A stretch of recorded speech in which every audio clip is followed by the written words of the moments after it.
Hello everyone, I am Crawlers and today I am remaking a tutorial I had for After Effects a while ago that seemed to be moderately popular. This is a tutorial on how to achieve a spray-on effect with a stencil cutout, if you will, inside After Effects, as you can see, without using any aftermarket plugins. And for example, particular or something like that. So just using the built-in tools that come with After Effects, and you can use this effect to achieve a believable spray-on stencil trace, so to speak, with anything basically, words, letters, numbers, pictures, and just about anything else. Today I will be showing you example I made using the Reddit alien design stencil, which was generously provided by a Jared Cheetah, who made a stencil of the famous alien that I kind of threw together into this animation while being drunk. And it's just a good example of relatively straightforward and easy design without without too many colors or layers, with only two stencils, as you will find out. But really you can do as many layers and colors as you wish. So here we go. This is the example that we are going to create.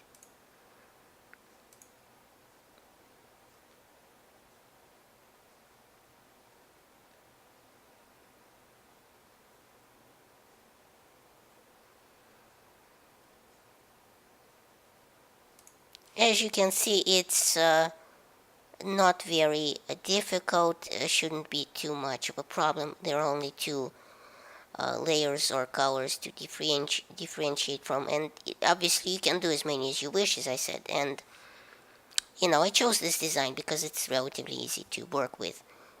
Okay, so let's get underway and start preparing our workspace. Now, the first thing you need to come up with is your background, something that you will use to your, just something that your eye will,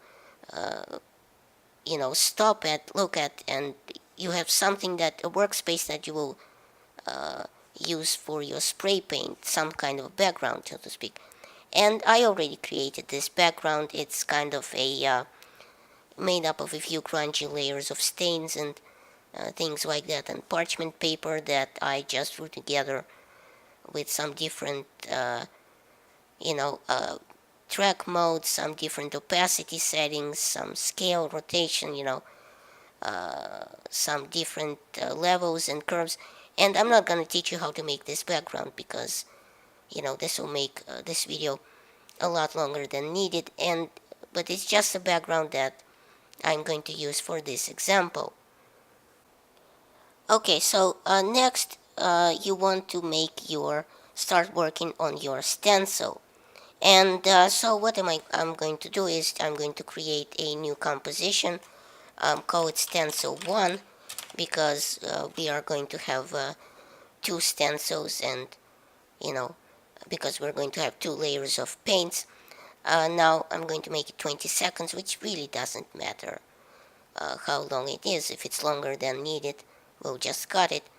And right now it's in 60 FPS, but 1080p, obviously you can use whatever you want. Okay, so now this composition is created, and I'm going to turn on transparency so you can see what parts are going to be transparent on the stencil. Okay, next I'm going to import our design, which is this one right here. And a word of warning first. I'm going to, as you can see, this design is already pre-cut, but it works best, any design works best if it's black. Now, the reason being, black works very well when you create a matte, which will serve as a cutout for your stencil. All other colors will be will not be completely transparent. So you need to work your design to preferably make the stenciled parts black, so the parts that will need to be cut out and sprayed. You can use masking if you wish, or just apply curves and levels till you get the dark parts out, and till it looks right. I've already pre-made this design beforehand, as you can see, and it looks pretty good where I have my transparency everywhere, and then the black parts where I want the stencil to be cut out.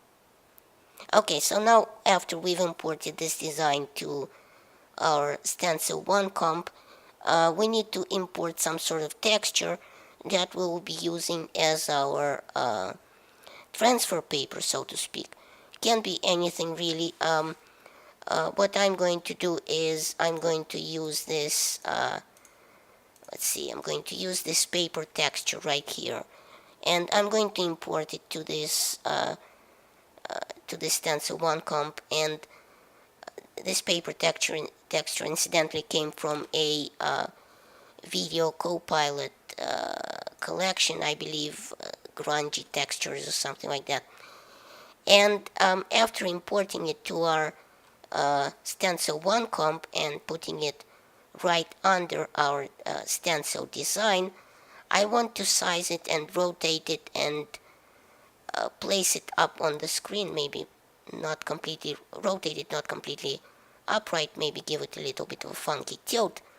And I want to place it below our design, and now I want to set the track matte of our paper texture to alpha inverted. And what this will do is this will take the transparency of our design stencil and cut those parts out, the black parts incidentally, which is why I said your stencil should be black. It will take those parts and make them transparent on your paper texture. And the reason I said that they should be black, as you can see, I'm going to show you right now in an example. I'm going to enable the white parts in the Mara design.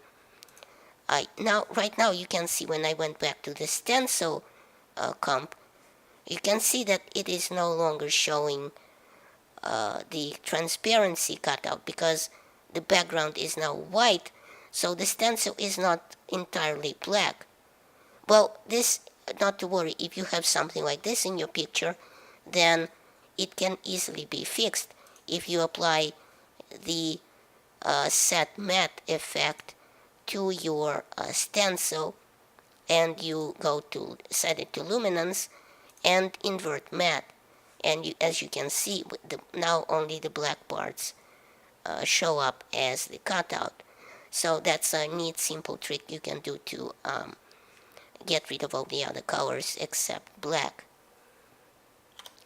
Okay, so since right now we have our stencil design that we want to spray on, I want to create what I want to do is to create a second stencil, because I want to teach you what happens if you have, if you need to create 2 or more different stencil layers for, let's say, different paint colors from the same design.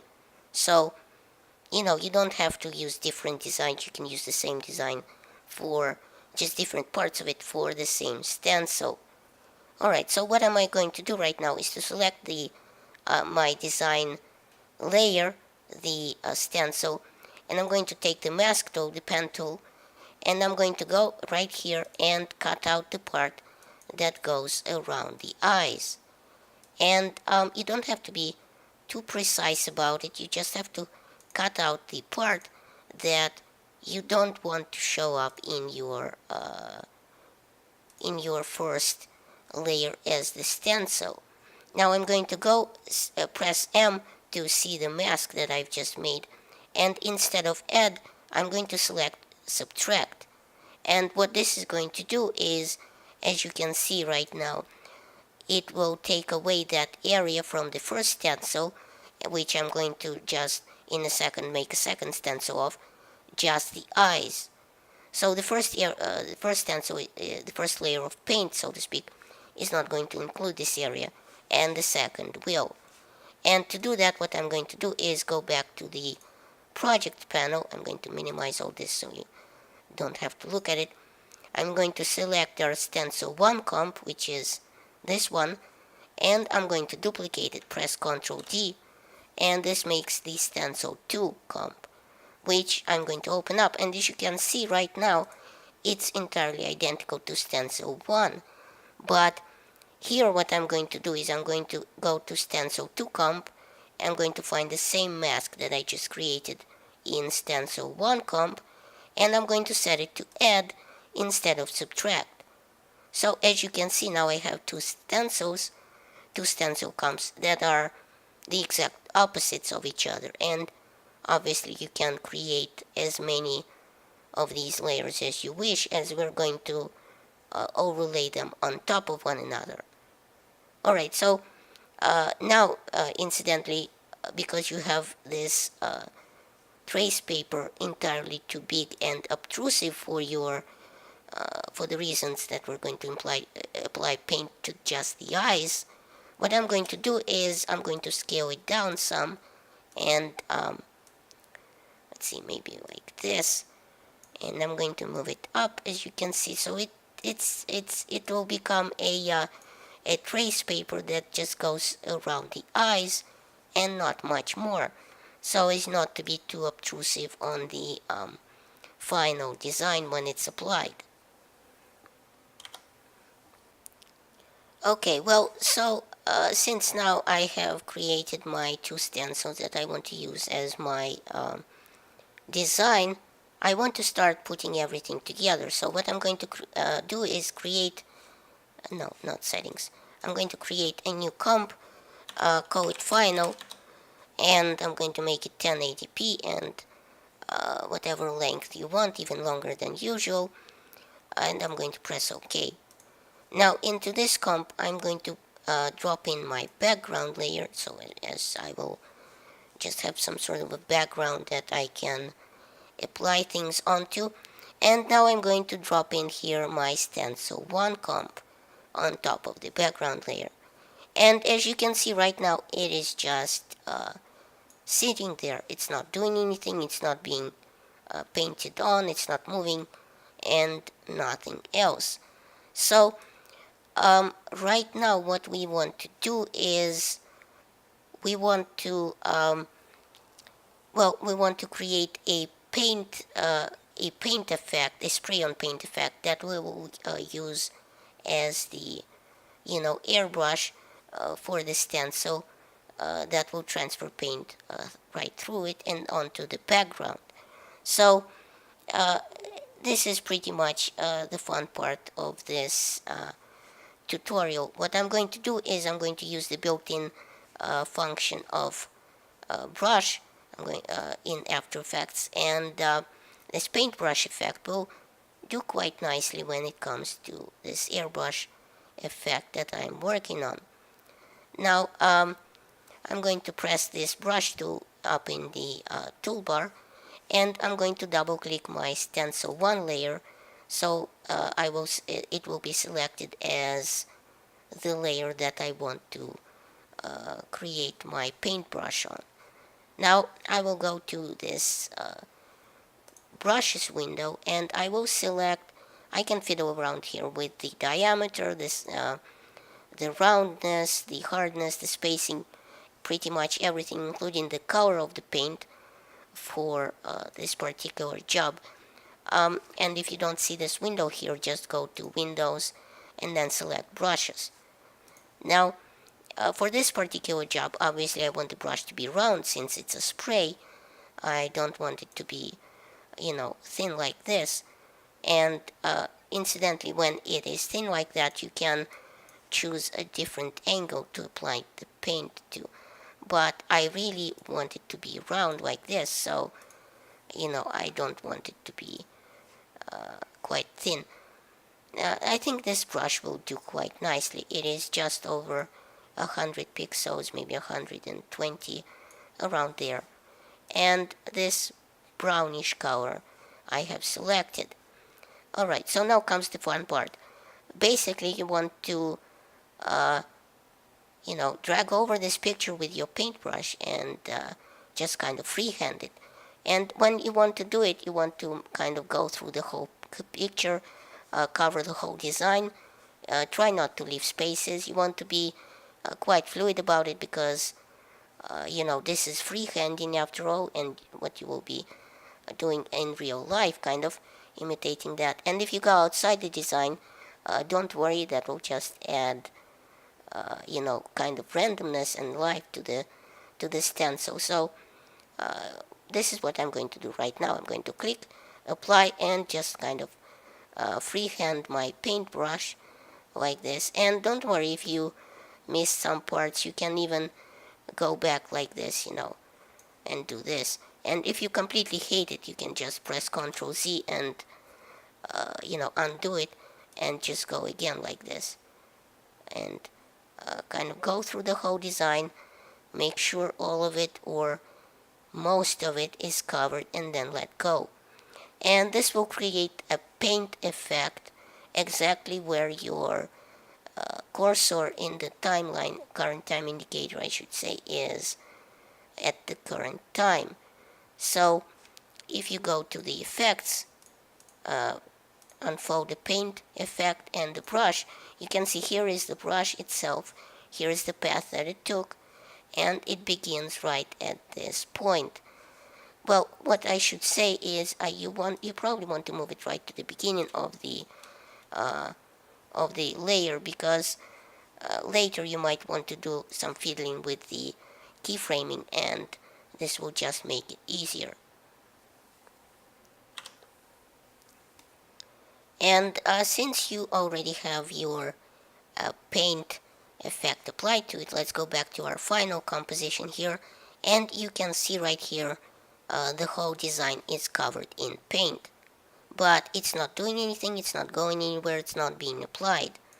Well, here you want to animate the paint to be applied, and you do that by going to your brush stroke options, and here you can keyframe your end percentage. So you see, if you move it, you can see that it will be applied as you animate it on.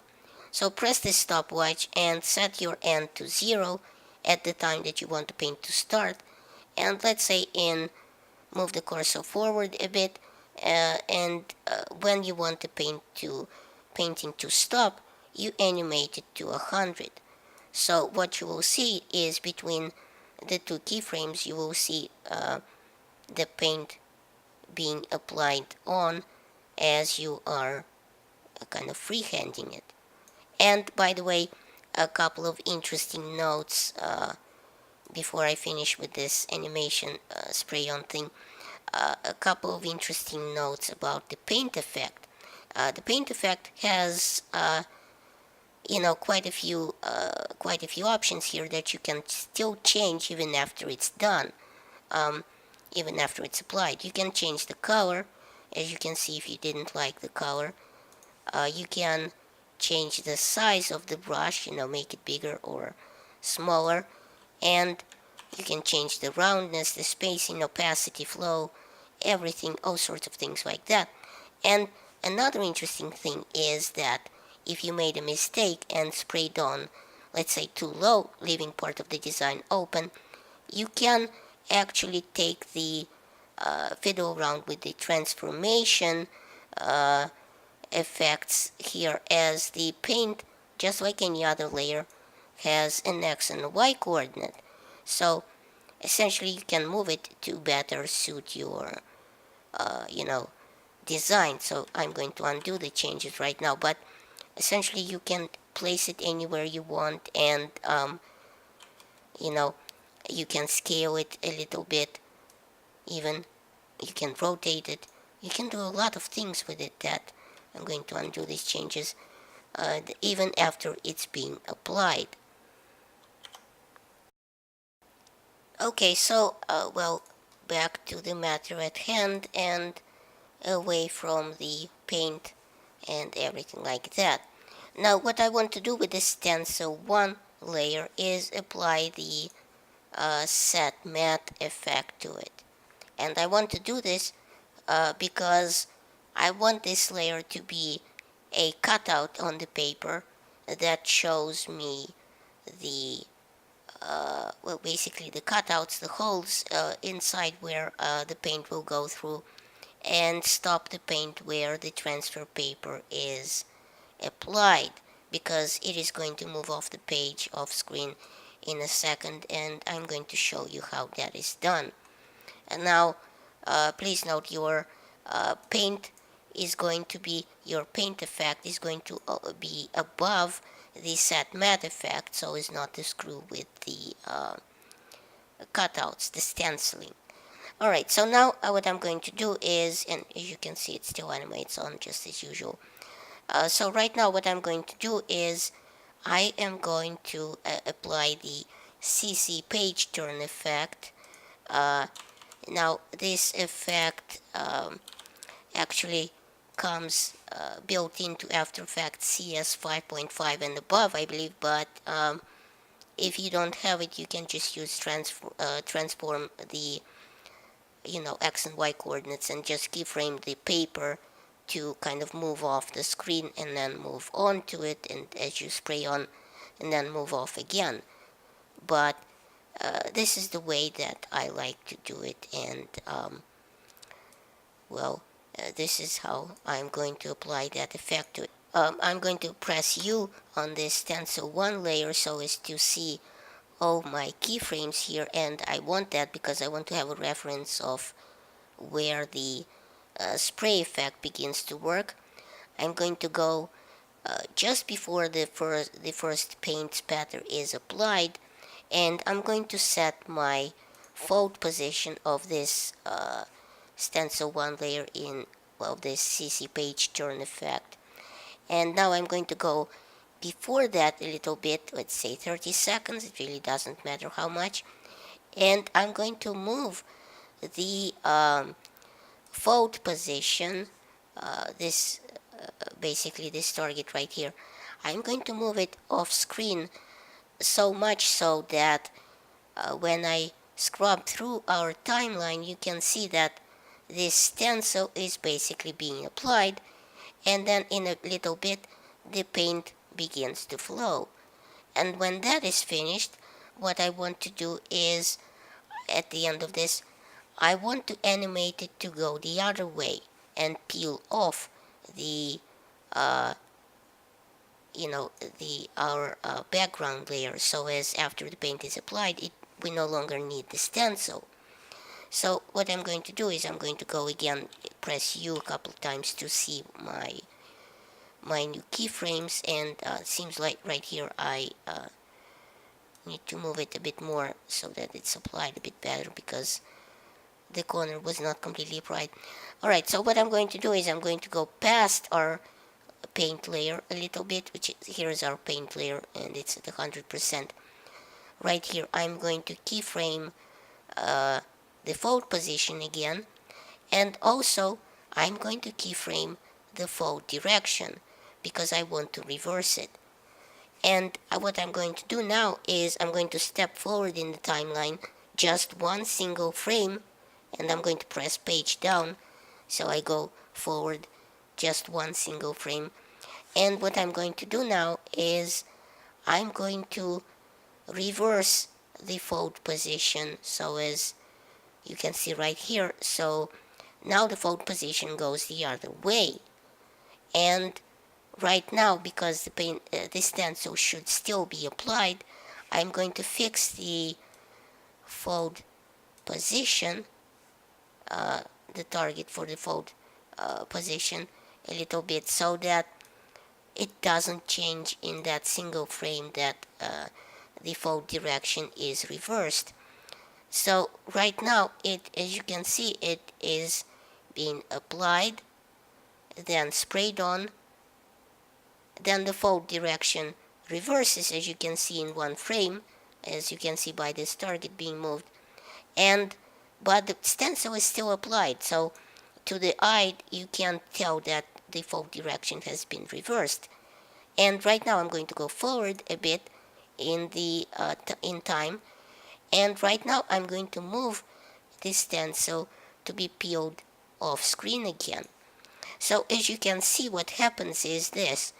You have your stencil being applied, then sprayed on, then the fold direction reverses, but you can't really tell, and then it starts peeling off in the opposite direction.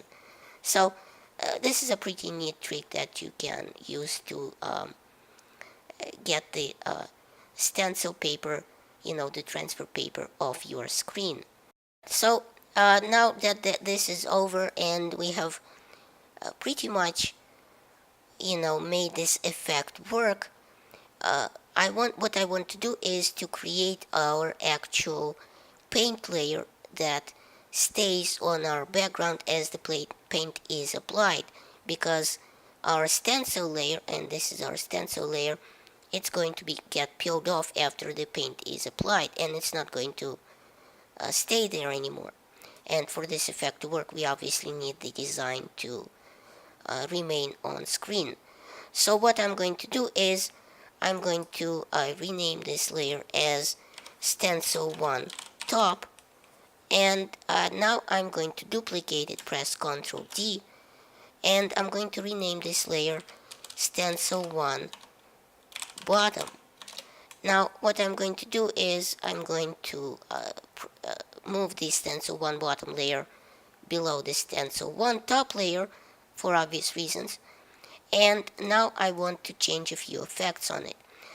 First of all, I want to take away the CC page turn effect from the Stencil 1 Bottom, because it is not going to be moving anywhere. Secondly, if we go back to the same, because the Stencil 1 Bottom also has the same effects and that's thus set matte, what I want to do is to reverse it and press invert matte.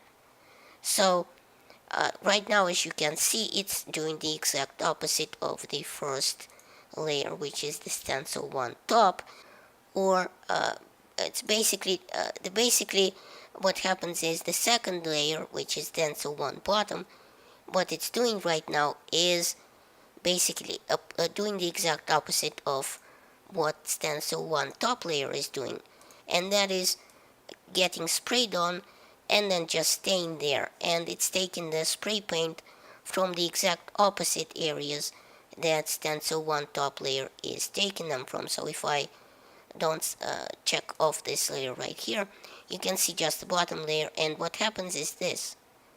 You see it's getting sprayed on and it's just staying there.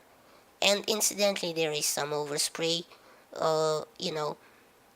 from the stencil, but really that only adds to the look, and because we are freehanding it after all. So this is pretty fun, and this is what the top layer does. So you see it's being applied because of the CC page turn effect.